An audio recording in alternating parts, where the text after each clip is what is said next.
Hello दोस्तों, कैसे हैं आप लोग। आज आपका मिश्रा जी के चैनल में एक बार फिर से स्वागत है। आज हम दोस्तों आपके लिए कृषि से संबंधित टॉप 100 क्वेश्चन लेकर आ चुके हैं। हम आपके लिए वही क्वेश्चन लेकर आते हैं जो एग्जाम में आ चुके हैं या फिर इनके एग्जाम में बार बार आने की संभावना होती है। हम आपके लिए जो क्वेश्चन लेकर आए हैं यह क्वेश्चन दोस्तों पीईटी समेत आपके हर एक एग्जाम के लिए अवेलेबल होने वाले हैं। चलिए दोस्तों, आज का पहला टॉप क्वेश्चन देख लेते हैं। भारत की प्रमुख खाद्य फसल क्या मानी जाती है। तो जो भारत की प्रमुख खाद्य फसल यानी जो खाने वाली फसल है वह चावल को माना जाता है, जबकि भारत में सर्वाधिक मात्रा में चावल ही खाया जाता है। चलिए अगला टॉप क्वेश्चन देख लेते हैं दोस्तों। जूट उत्पादन में सबसे प्रमुख प्रदेश कौन सा है। तो जूट उत्पादन में सबसे प्रमुख प्रदेश पश्चिम बंगाल को माना जाता है। टॉप क्वेश्चन है। चलिए अगला क्वेश्चन देख लेते हैं। भारत का सबसे बड़ा चावल उत्पादक राज्य कौन सा है। तो भारत का जो सबसे बड़ा चावल उत्पादक राज्य है वह पश्चिम बंगाल को माना जाता है। अगर आपने चैनल को लाइक शेयर एंड सब्सक्राइब ना किया हो तो कर लें। चलिए अगला क्वेश्चन देख लेते हैं। नारियल उत्पादन में भारत का विश्व में कौन सा स्थान माना जाता है। तो नारियल उत्पादन में भारत का विश्व में लगभग चौथा स्थान माना जाता है। टॉप क्वेश्चन है। चलिए अगला क्वेश्चन देख लेते हैं। अगर आपने चैनल को लाइक ना किया हो तो कर लें। सब्जी उत्पादन में भारत का विश्व में कौन सा स्थान है। तो सब्जी उत्पादन में जो है वह भारत का विश्व में दूसरा स्थान माना जाता है। टॉप क्वेश्चन है। चलिए अगला क्वेश्चन देख लेते हैं। फल उत्पादन में भारत का विश्व में कौन सा स्थान है। तो फल उत्पादन में जो है वह भारत का विश्व में लगभग दूसरा स्थान माना जाता है। हमें ध्यान रखना है कि सब्जी उत्पादन में तथा फल उत्पादन में जो है वह भारत का विश्व में दूसरा स्थान माना जाता है। चलिए अगला टॉप क्वेश्चन देख लेते हैं। भारत में कृषि को दुष्प्रभावित करने वाले मौसम का सबसे महत्वपूर्ण तथ्य क्या है। तो इसका आंसर होगा ओलावृष्टि। ओलावृष्टि की वजह से जो है दोस्तों पूरी फसल नष्ट हो जाती है। चलिए अगला क्वेश्चन देख लेते हैं। भारत में रेशम का सबसे अधिक उत्पादन करने वाला राज्य कौन सा है। तो इसका आंसर होगा कर्नाटक। कर्नाटक राज्य में जो है रेशम की खेती सर्वाधिक मात्रा में की जाती है। चलिए अगला टॉप क्वेश्चन देख लेते हैं दोस्तों। निम्न में से किस क्षेत्र को भारत में चावल का कटोरा यानी राइस बॉयल ऑफ इंडिया कहा जाता है। तो इसका आंसर होगा कृष्णा गोदावरी डेल्टा को भारत का चावल का कटोरा यानी राइस बॉयल ऑफ इंडिया कहा जाता है। चलिए अगला टॉप क्वेश्चन देखते हैं। भारत में बहुत बड़ी पैमाने पर जो जूट की खेती होती है वह किस नदी घाटी क्षेत्र में की जाती है। तो इसका आंसर होगा हुगली नदी घाटी क्षेत्र में भारत की बहुत बड़ी पैमाने पर जूट की खेती की जाती है। टॉप क्वेश्चन था। चलिए अगला वेरी मोस्ट क्वेश्चन देखते हैं। यह क्वेश्चन दोस्तों आपके हर एक एग्जाम में बार बार पूछा गया है। भारत में गेहूं के प्रथम 3 बड़े उत्पादक राज्य कौन से हैं। तो इसका आंसर होगा उत्तर प्रदेश, पंजाब और हरियाणा। चलिए अगला टॉप क्वेश्चन देखते हैं। भारत में सर्वोत्तम जो चाय की पैदावार होती है वह कहां पर होती है। तो इसका आंसर होगा दार्जिलिंग की पहाड़ियों पर, जबकि जो दार्जिलिंग है यह पश्चिम बंगाल राज्य में स्थित है। चलिए अगला टॉप क्वेश्चन देखते हैं। भारत का सर्वाधिक खाद्यान्न उत्पादक करने वाला राज्य कौन सा है। तो इसका आंसर होगा उत्तर प्रदेश। उत्तर प्रदेश राज्य में जो है सर्वाधिक खाने वाली चीजें होती हैं, जबकि उत्तर प्रदेश राज्य जो गेहूं के मामले में यह अग्रणी माना गया है। चलिए अगला टॉप क्वेश्चन देखते हैं।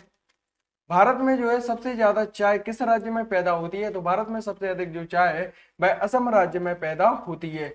चलिए अगला टॉप क्वेश्चन देखते हैं। भारत में अधिकतम कृषि योग्य क्षेत्र घेरने वाली फसल कौन सी है। तो इसका आंसर होगा धान, जबकि पूरे भारत में जो सर्वाधिक खेती होती है वह धान की होती है। चलिए अगला टॉप क्वेश्चन देखते हैं।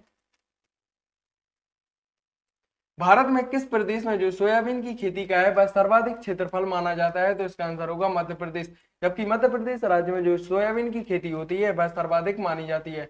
चलिए अगला टॉप क्वेश्चन देखते हैं।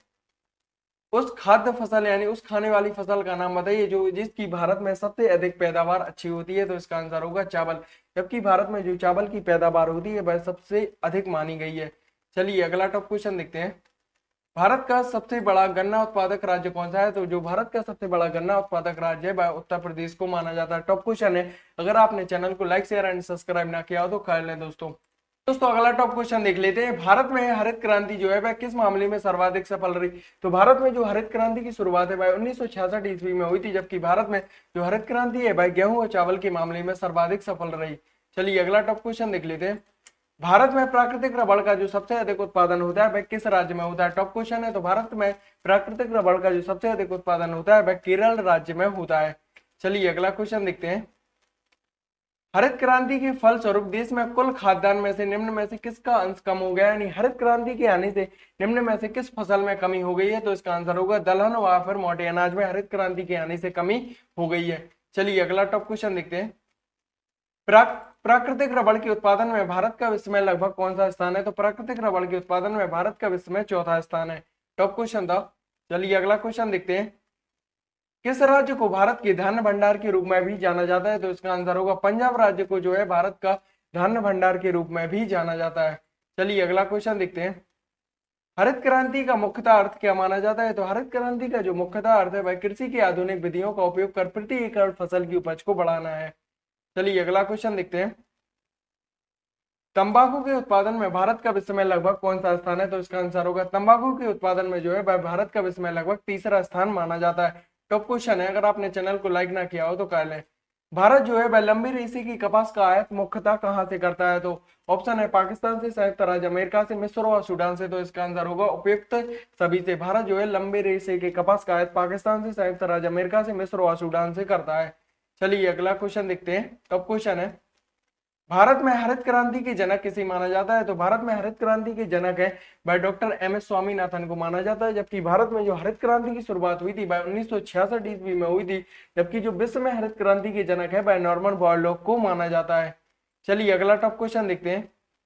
नीली क्रांति किससे संबंधित है? टॉप क्वेश्चन है। तो जो नीली क्रांति है भाई लगभग मत्स्य उत्पादन यानी मछली उत्पादन से संबंधित है। टॉप क्वेश्चन है। चलिए अगला क्वेश्चन देखते हैं। भारत का सबसे बड़ा मूंगफली उत्पादक राज्य कौन सा है? तो भारत का जो सबसे बड़ा मूंगफली उत्पादक राज्य है वह गुजरात को माना जाता है। यह क्वेश्चन दोस्तों एसएससी में कई बार पूछा गया है।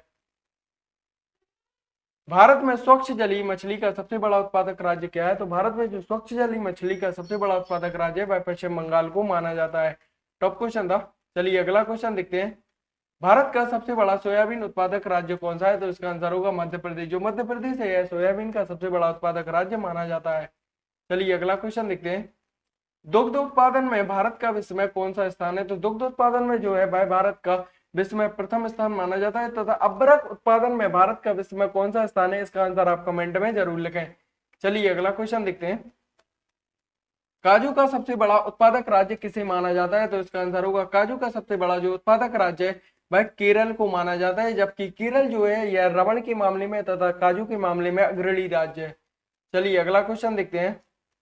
भारत में दूध उत्पादन में अग्रणी राज्य कौन सा है? तो भारत के दुग्ध उत्पादन में जो अग्रणी राज्य है वह उत्तर प्रदेश है। जबकि जो उत्तर प्रदेश है यह दूध उत्पादन में तथा गेहूं के उत्पादन में अग्रणी राज्य माना गया है। चलिए अगला क्वेश्चन देखते हैं। टॉप क्वेश्चन है। भारत में सबसे अधिक जो दाल का उत्पादन होता है वह किस राज्य में होता है? तो भारत में सबसे अधिक जो दाल का उत्पादन होता है वह मध्य प्रदेश राज्य में होता है। इसे रेलवे में कई बार पूछा गया है। टॉप क्वेश्चन था।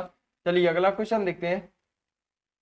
भारत में ऑपरेशन फ्लड कार्यक्रम का प्रारंभ कब हुआ था? तो भारत में जो ऑपरेशन फ्लड की शुरुआत है वह 1970 में डॉक्टर बी कुरियन के माध्यम से की थी। जबकि जो ऑपरेशन फ्लड है यह दुग्ध उत्पादन से संबंधित है। चलिए अगला टॉप क्वेश्चन देखते हैं। गोल क्रांति लगभग किससे संबंधित मानी जाती है? तो जो गोल क्रांति है वह लगभग आलू उत्पादन से संबंधित है। हमें ध्यान रखना है जो गोल क्रांति है वह लगभग आलू उत्पादन से संबंधित है। चलिए अगला टॉप क्वेश्चन देखते हैं। जूट की जो सबसे अधिक पैदावार होती है वह कहां पर होती है? तो जूट की सबसे अधिक पैदावार पश्चिम बंगाल के डेल्टाई क्षेत्रों में होती है। टॉप क्वेश्चन था। चलिए अगला क्वेश्चन देख लेते हैं।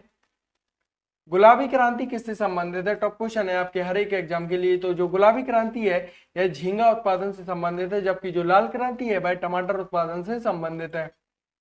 ये दोस्तों अगला टॉप क्वेश्चन देख लेते हैं। भारत के कितने प्रतिशत लोग जो है लगभग कृषि पर आधारित होते हैं? तो इसका आंसर होगा भारत के लगभग 52 से 60% लोग कृषि पर आधारित होते हैं।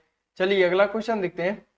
निम्न में से कौन कृषि से संबंधित नहीं है? तो इसका आंसर होगा कृष्ण क्रांति। जबकि जो कृष्ण क्रांति है यह पेट्रोलियम से संबंधित है। पीली क्रांति तिलहन से संबंधित है। श्वेत क्रांति दुग्ध उत्पादन से संबंधित है। और जो हरित क्रांति है यह कृषि से संबंधित है। चलिए अगला क्वेश्चन देखते हैं।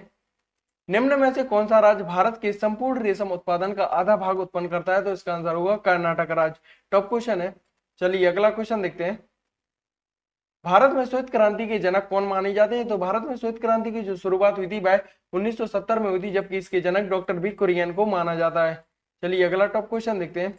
निम्न में से किस जिले में जो है कॉफी का सबसे अधिक उत्पादन होता है? तो इसका आंसर होगा कर्नाटक के कुर्ग जिले में कॉफी का सबसे अधिक उत्पादन होता है। चलिए अगला क्वेश्चन देखते हैं। ऑपरेशन फ्लड का संबंध किससे? जबकि ऑपरेशन फ्लड की शुरुआत 1970 में डॉक्टर बी कुरियन के माध्यम से हुई थी। जबकि ऑपरेशन फ्लड का जो संबंध है वह दुग्ध उत्पादन से माना जाता है। चलिए अगला क्वेश्चन देखते हैं। झूम है एक, तो झूम जो है यह एक स्थानांतरित कृषि का तरीका माना जाता है। चलिए अगला क्वेश्चन देखते हैं। निम्न में से कौन सा भारतीय राज्य जो है वह अग्रणी कपास उत्पादक राज्य माना जाता है? तो इसका आंसर होगा गुजरात राज्य को जो है अग्रणी कपास उत्पादक राज्य माना जाता है। चलिए अगला क्वेश्चन देखते हैं। नीलगिरी के पहाड़ी क्षेत्रों में लगभग किसकी खेती की जाती है? तो नीलगिरी के पहाड़ी क्षेत्रों में सर्वाधिक कॉफी की खेती की जाती है, जबकि जो नीलगिरी की पहाड़ियां हैं यह तमिलनाडु राज्य में स्थित है। चलिए अगला टॉप क्वेश्चन देखते हैं। भारत में सर्वाधिक गेहूं का उत्पादक राज्य किसे माना जाता है? तो भारत में जो सर्वाधिक गेहूं का उत्पादक राज्य है वह उत्तर प्रदेश राज्य को माना जाता है। टॉप क्वेश्चन है, आपको जितने भी आंसर आ रहे हैं दोस्तों उसका आंसर आप कमेंट में जरूर लगाएं।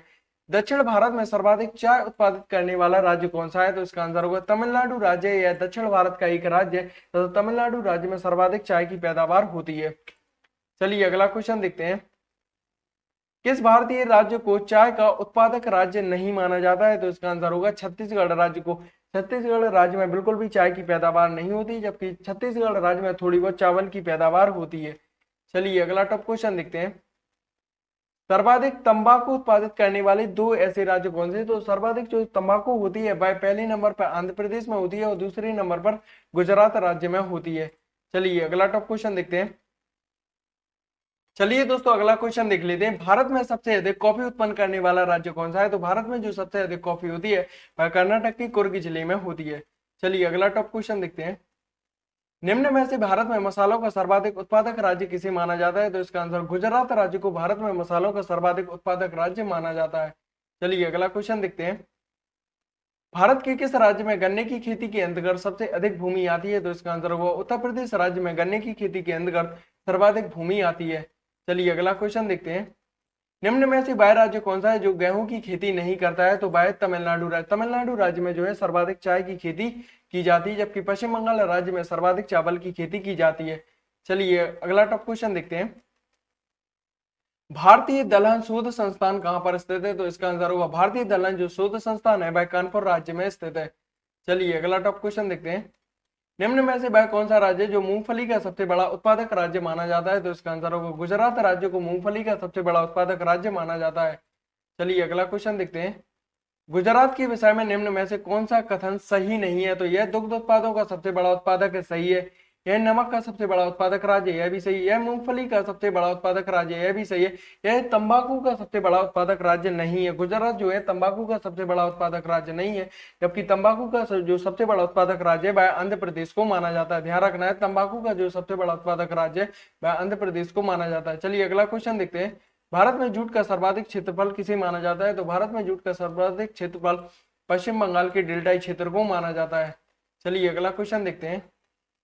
भारत में किस खाद्य फसल का जो उत्पादन है वह सबसे अधिक होता है? तो भारत में खाद्य फसल यानी जो खाने वाली फसल है वह सर्वाधिक मात्रा में चावल की पैदावार होती है। चलिए अगला क्वेश्चन देखते हैं। मक्के की खेती की जाती है, तो जो मक्के की खेती है वह खरीफ की मौसम में की जाती है, जबकि खरीफ की फसल जो है इसे जून जुलाई में बो दिया जाता है तथा अक्टूबर और नवंबर के प्रारंभ में काट लिया जाता है। चलिए अगला क्वेश्चन देखते हैं। किस फसल के लिए पानी की अधिक आवश्यकता होती है लेकिन जमाव बिल्कुल भी नहीं? तो यह चाय के लिए। चाय के लिए पानी की अधिक आवश्यकता होती है लेकिन जमाव बिल्कुल भी नहीं। तो लेकिन चाय की जो सर्वाधिक पैदावार होती है वह असम राज्य में होती है। चलिए अगला क्वेश्चन देखते हैं। केसर की सबसे अधिक पैदावार होती है वह किस राज्य में होती है? तो केसर की सबसे अधिक पैदावार कश्मीर राज्य में होती है। टॉप क्वेश्चन है। चलिए अगला क्वेश्चन देखते हैं।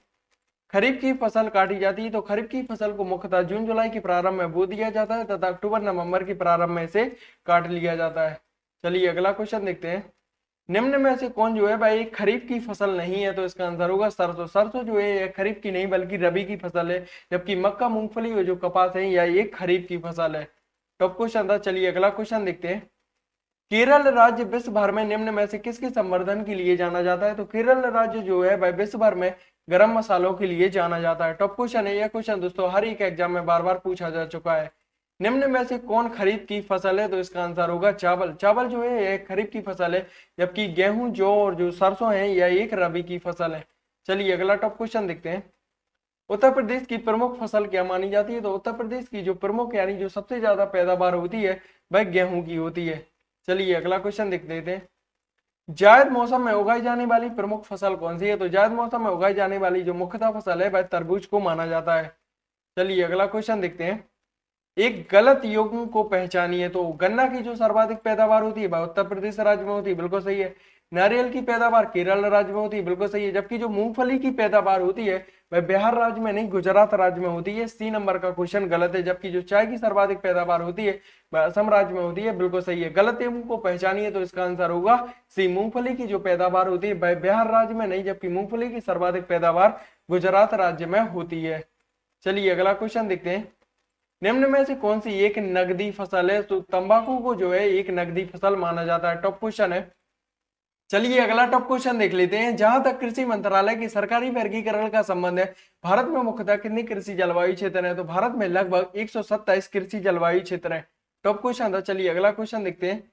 की बात की अवधि के दौरान खाद्यान्नों में विशेषतः गेहूं के उत्पादन में बहुत अधिक वृद्धि हुई? तो इसका आंसर होगा 1966 में भारत में हरित क्रांति के आ जाने से गेहूं तथा चावल के उत्पादन में बहुत अधिक मात्रा में वृद्धि हुई। चलिए अगला क्वेश्चन देखते हैं। भारतवर्ष में चावल की खेती उन क्षेत्रों में होती है जहां पर वार्षिक वर्षा लगभग 100 सेंटीमीटर से भी अधिक होती है। चलिए अगला क्वेश्चन देखते हैं। भारत किसका सबसे बड़ा उत्पादक और उपभोक्ता माना जाता है? तो इसका आंसर होगा दलहन। जबकि दलहन की जो सर्वाधिक पैदावार होती है वह मध्य प्रदेश राज्य में होती है। चलिए अगला क्वेश्चन देखते हैं। टॉप क्वेश्चन है। भारतीय सब्जी शोध संस्थान कहां पर स्थित है? तो जो भारतीय सब्जी शोध संस्थान है वह लगभग वाराणसी में स्थित है। टॉप क्वेश्चन है। चलिए अगला क्वेश्चन देख लेते हैं। भारत में जेनेटिक रूप से परिवर्तित किस फसल को व्यापारिक उत्पादन के लिए अनुशासित किया गया है, यानी व्यापार के लिए बीटी कॉटन फसल को तैयार किया गया है? चलिए अगला क्वेश्चन देखते हैं। उत्तर प्रदेश में आंवले का सर्वाधिक जो उत्पादन होता है वह किस राज्य में होता है? तो उत्तर प्रदेश में आंवले का सर्वाधिक उत्पादन प्रतापगढ़ जिले में होता है। चलिए अगला क्वेश्चन देखते हैं।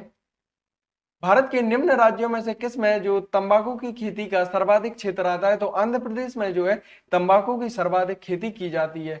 चलिए अगला क्वेश्चन देखते हैं। भारत में वह कौन सा राज्य है जहां आलू की जो खेती है वह प्रति हेक्टेयर पैदावार सर्वाधिक होती है? तो पंजाब राज्य में आलू की खेती प्रति हेक्टेयर पैदावार जो होती है वह सर्वाधिक होती है।